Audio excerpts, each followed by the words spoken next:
Hey, c'est Kayla. Donc aujourd'hui on se retrouve pour une vidéo où je vous montre ma technique pour faire les braids. Donc là, les images parlent d'elles-mêmes. J'étais en train de tracer une raie.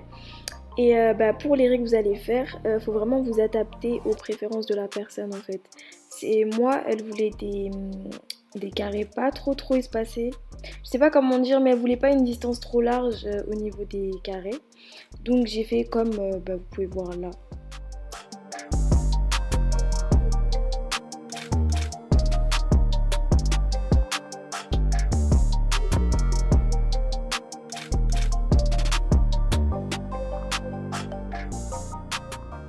Pour éviter que les cheveux y ressortent et que la raie soit un peu plus nette, j'ai ajouté un peu de cire. Si vous voulez la marque de sa cire, je la mettrai en barre d'infos.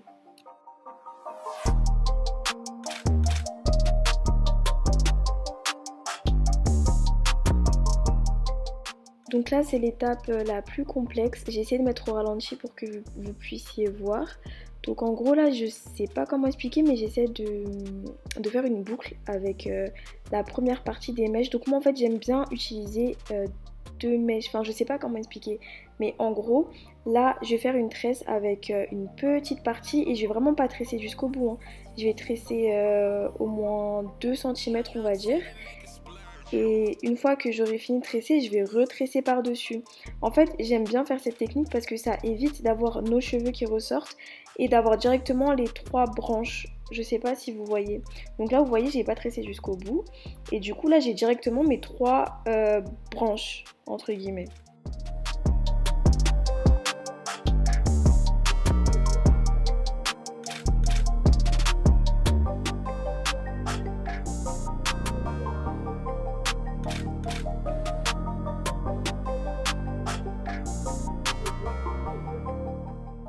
Donc là vous pouvez voir qu'il n'y a aucun cheveu à elle qui vont ressortir de la braid et c'est pour ça que j'aime cette technique et elle est vachement bien pour les personnes qui ont les cheveux hyper courts parce qu'au final on a directement les 3 longues branches. Je sais pas si vous voyez quand je parle de branches, je sais pas comment on appelle ça.